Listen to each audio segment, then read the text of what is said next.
Hi friends, welcome back to my channel. ఈరోజు మనము triple E ప్రొడక్షన్లో మన అందరి భారత మూవీ చేస్తున్నాం కదండి.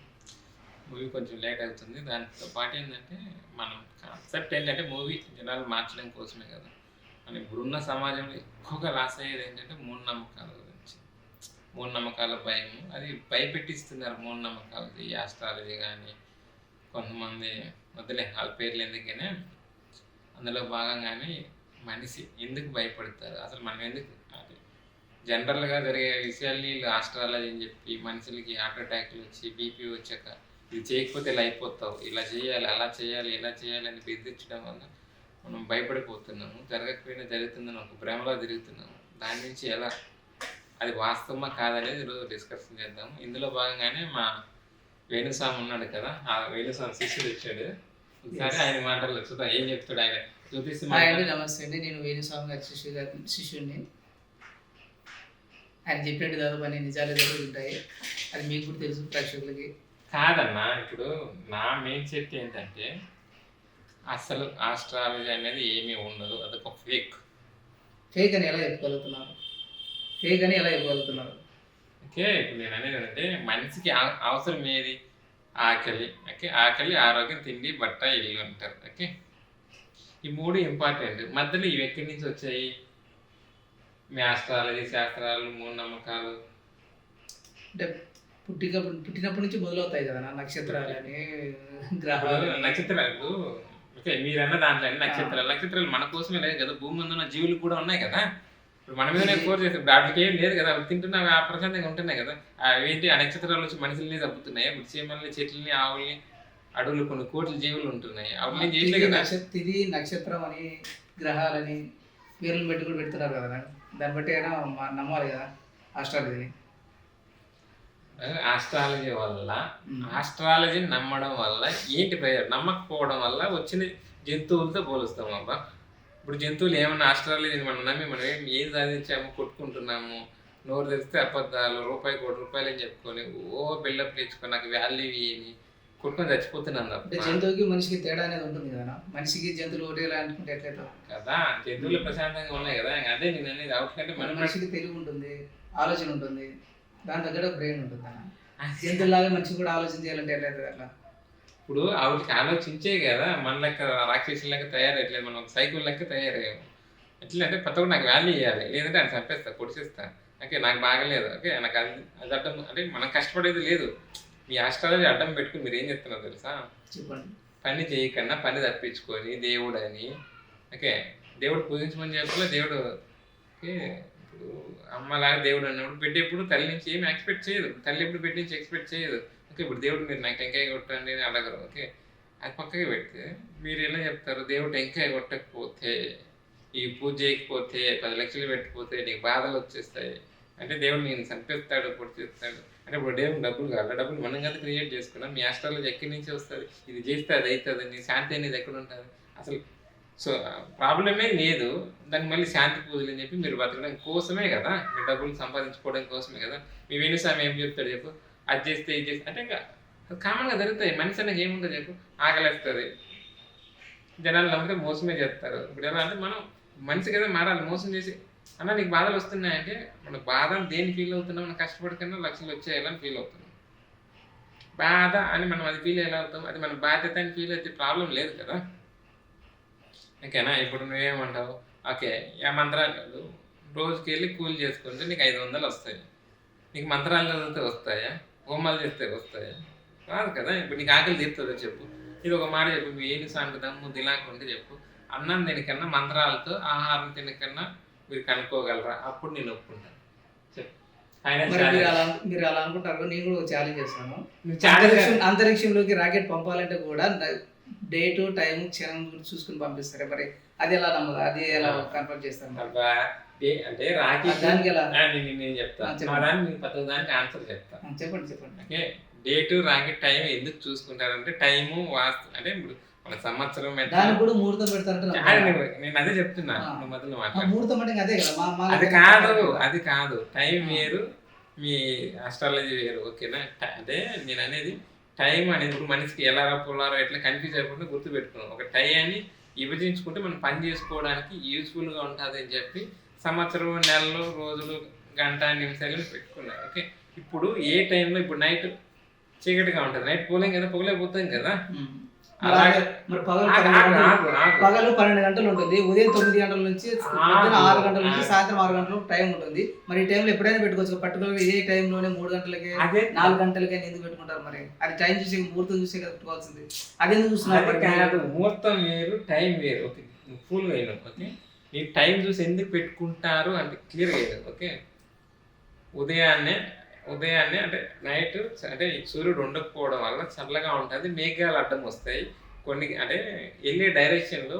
ఇప్పుడు పోతామని చెప్పి ఇప్పుడు మన తార్ రోడ్డు ఉంది కాబట్టి నైట్ లైట్లు వేసుకొని వెళ్ళిపోతాం. నువ్వు అదే అడవిలో పోతే నైట్ వెళ్ళిపోలేవు కదా, పొగలే వెళ్తావు. ఓకే, ఎందుకు అంటే నైట్ రోడ్డు ఉంది కాబట్టి మనం సిటీలో వెళ్తున్నాం, ఆల్రెడీ ఉన్నది కాబట్టి. ఇప్పుడు సిటీ రాకెట్ అనేది నైట్ మన అడవిలో ప్రయాణం ఎలా ఉంటుంది, పక్కన ఏముంది ఏంటి అనేది వాళ్ళు ఒక క్లారిటీగా చూసుకొని దానికి ఆటంకాలు ఏమున్నాయి అంటే అనేది దాన్ని బట్టి వాళ్ళు క్లియర్గా టైమింగ్ అనేది సెట్ చేసుకుంటారు. ఓకే, ఈ టైంలో మేఘాలు ఉన్నాయి, మళ్ళీ వర్షాలు వచ్చే సూచన ఉందా, వర్షం పడేటప్పుడు రాకెట్ వదలలేదు కదా, మేఘాలయ క్లౌడ్ సిస్టమ్ ఏంటి ఎప్పుడు క్లియర్గా ఉంది అనేది వాళ్ళు ఫ్యూచర్లో రేపు ఎలా ఈ టైంకి ఎలా ఉంటుందని అంచనా వేసుకొని టైం ఫిక్స్ చేసుకుంటారు. అంతేగాని నీ ఆస్ట్రాలజీ నీ మంత్రాలకి అలా అయిపోయారు అంటే నేను అడిగేదానికి డైవర్ట్ చేయకు.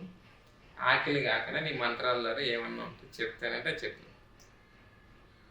ఆకలి కాకుండా మళ్ళీ క్వశ్చన్ వేస్తున్నాను. మీకు అంత దీము ఆస్ట్రాలజీ మంత్రాలు చదివేస్తే శక్తులు వచ్చేస్తాయి, దేవుళ్ళు వచ్చేస్తారు, భూమి మారిపోతుంది అనేది కానీ జస్ట్ భూమి మీద ఉన్న జంతువులకి ఆహారం కాకుండా మీ మంత్రాల ద్వారా ఆహారం లేకుండా బతుకుతాయి అని చెప్పు. ఫస్ట్ నువ్వు చెప్పు. మంత్రాలతో కాకపోయినా ధ్యానం అని మునులు ఋషులు కొంతమంది ఎంతో వేల తరబడి హిమాలయాలు కావచ్చు లేకపోతే పర్వతాలలో ఖాళీగా కలుపు కాచుకొని ఉంటున్నారా? మరి వాళ్ళు తినుకోకుండా ఉంటున్నారా? మరి వాళ్ళ ఆకలి తినట్లేదా? వాళ్ళకి ఆకలి రావట్లేదా? మరి మీకు క్వశ్చనే ఆన్సర్ లేదు. నేను అన్నది అన్నం లేకుండా అంటే ఏదైనా ఆహారం లేకుండా మనిషి బతకగలరు. ఆహారం లేకుండా కొన్ని నెలల తరబడి ఉంటున్నారు కదా మునులు. ఏం పాలు తెలుసా? ఇప్పుడు మునులు కలిపితే నేను మళ్ళీ ఎక్కడికో పోతుంది. బతకడం చేతగాక ఒక బాడీ అనేది వాటర్ ఉండాలి, తినేదానికి ఆహారం తింటేనే మన బాడీ అనేది పనిచేస్తుంది అన్న. ఇది వాస్తవం. నువ్వు ఆపేస్తా నేను తిన్నా అంటే నీ బాడీ డ్యామేజ్ అయిపోతుంది, నీ బ్లడ్ సిస్టమ్ డ్యామేజ్. నువ్వు రోజుకు 4 లీటర్ అట్లీస్ట్ 1 లీటర్ అన్నా తాగాలి. నువ్వు తాగలేదంటే అప్పుడు బ్లడ్ క్లియర్ కాదు, రోగాలన్నీ అందులో ఉన్న అంటే వేస్టేజ్ అంతా అలానే ఉండిపోతుంది, బయటికి రాదు, రోగాలు వచ్చేస్తాయి. రోగాలు వచ్చి అంటే అది కూడా లోకజ్ఞానం లేని సన్యాసులు అంటే నేను తినక నాపేసి బతికేస్తానంటే తినకపోయినా 40 రోజులు బతకచ్చు. 40 రోజులు బతికినంత మాత్రాన అన్ని నెలల తరబడి ఉన్నారు కదా. నెల రోజులే మీరు అంటున్నారు, 40 రోజులు అంటున్నారు మీరు. నెలల తరబడి సంవత్సరాల తరబడి తినుకోకుండా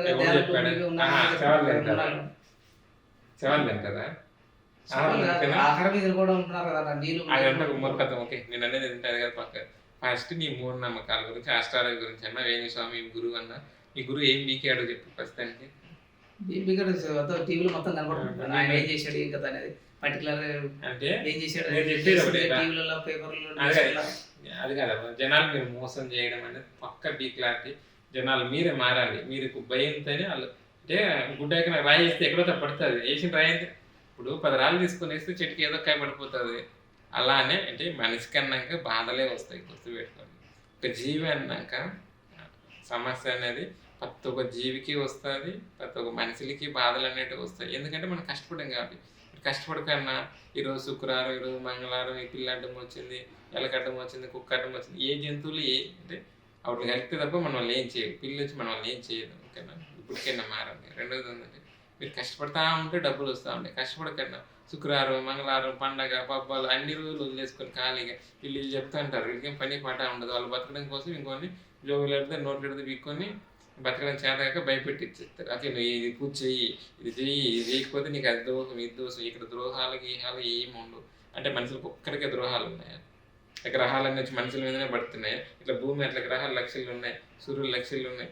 వాళ్ళకి ఎక్కడ లేని మన భూమి మీద ఉన్న జంతువులు కూడా లేని లేదు సాధించినట్టు. వీళ్ళు సాధించి ఏం సాధించారు, ఎన్ని కోట్లు సంపాదించారు చెప్పండి. ఓన్గా కష్టపడి పనిచేసే మొగాలు వాళ్ళు ఒక్కరికన్నా మమ్మల్ని బెదిరించి ఇది డబ్బులు బిక్కోవడం తప్ప అది సాధించేట ఉండాలి కదా. కాదన్నా ఇప్పుడు నువ్వు సాధించి మీ వేణుస్వామి సంపాదించి ఏం చేశాడు చెప్పు.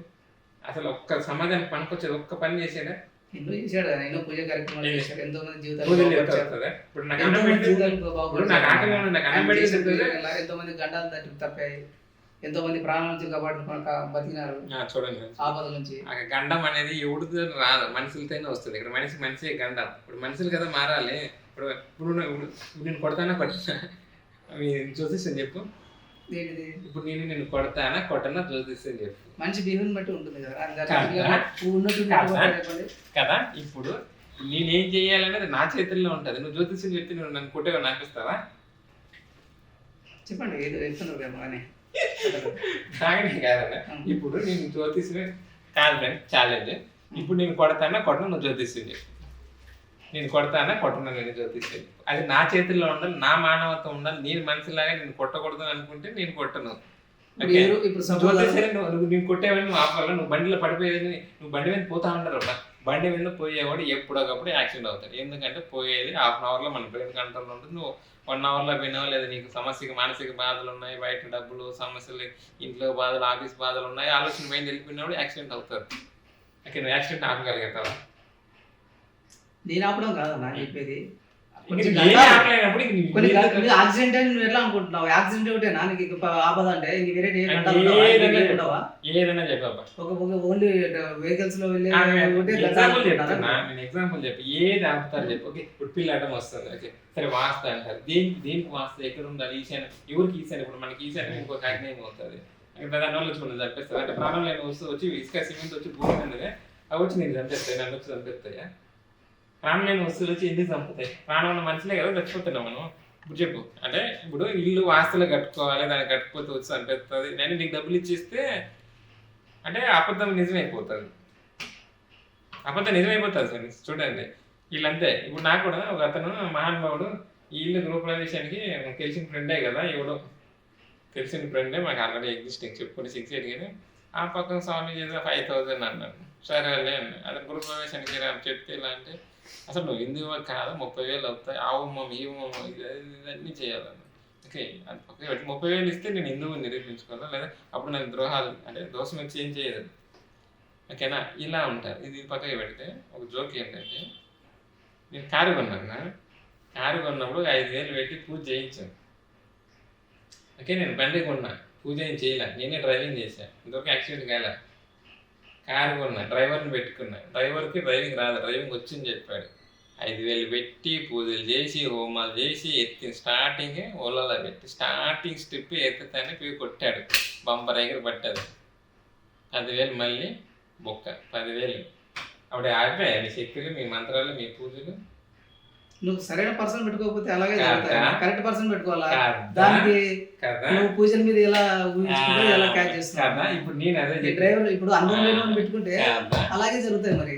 కాదా, ఇప్పుడు మనకు వచ్చే సమస్యలు కూడా మనం వర్క్ తెలిసిన పెట్టుకోవాలి. వర్క్ తెలిసిన పెట్టుకుంటే మనుషులు ప్రాణాలు కూడా పోతాయి. అలాగే నీకు దేవుడు కాపాడుతాడని ఎట్లా అనుకుంటున్నావు? మనిషి చేతిలో ఉందని నువ్వే చెప్తున్నావుగా ఇంతవరకు. ఇప్పుడు నేను ఫైనల్ అదే చెప్పేది, మనకు వచ్చే సమస్యలకి అన్నిటికీ మనమే బాధలు. అలాంటి పిల్లల చేతిలో కావించి పంపిస్తారా? పిల్లల చేతికి వాడు కూడా కొట్టబెట్టుకుంటారా? ఎంతనా మరి కదా. అట్లాంటప్పుడు మీ తప్పుల అష్టాలు ఉంటే అదే పూజ చేసినందుకు జరుగుతుందా, లేకపోతే పూజ చేసినందుకు జరుగుతుందని మీరు అనేది? ఇప్పుడు నువ్వే ఒప్పుకున్నా కదా. ఇప్పుడు మనిషిలో వాడికి వర్క్ తెలియకపోతే వాడు చేశాడని నువ్వే అంటున్నావు. అలాంటప్పుడు పూజలు చేసేవి చేయకపోతే అక్కడ నువ్వు అన్నట్టుగా మీరు చెప్పి దాన్ని బట్టే అదే డ్రైవర్ ప్రాబ్లం ఉంటుంది మీరు చెప్తున్నారు. మరి పూజల వాళ్ళ ప్రాబ్లం ఎలా అనుకుంటాను దాన్ని కదా. అదే నేను చెప్పేది, ఇక్కడ చేసే మనిషి దగ్గర ప్రాబ్లం ఉంది. మనం చేసే పని దగ్గర అంటే ఇప్పుడు మీరు ఏదంటారు, నాకు తలనొప్పి వస్తుంది, జ్వరం వస్తుంది, రోగాలు వస్తున్నాయి, బాధలు వస్తున్నాయి, డబ్బులు లేదంటే వీటికన్నిటికీ ఎవరు కాదు, మనమే. మన నెగ్లిజెన్స్, మనం కష్టపడకపోవడం వల్ల, షార్ట్ కట్ల వల్ల పక్కన మీద నమ్మితే కష్టపడకుండా. నేను ఇప్పుడు నాకు జోక్ ఏంటంటే, కొంతమంది ఓకే ఏదో సిఈసీ హెచ్ఈసీ చదువుతారు, పూజలు చేస్తే ఎంబీబీఎస్ డాక్టర్ అయిపోరు కదా. ఇది సిచ్యువేషన్. ఓకే, ఇప్పుడు మన ప్రాబ్లానికి మనమే బాధ్యుల్యం. మీరు యాక్సెప్ట్ చేయకపోయినా, జీర్ణించుకోకపోయినా ఇది వాస్తవం ఫ్రెండ్స్. ఇంకా ఈ మూఢనమ్మకాలు అనేది మర్చిపోండి. ఓకేనా, ఇది ఒక పెద్ద భ్రమలో మనం బతుకుతున్నాం. ఇంకా మనం మారితేనే మన సమాజం మారుతుంది. Okay bye. Please subscribe, share and like, comment.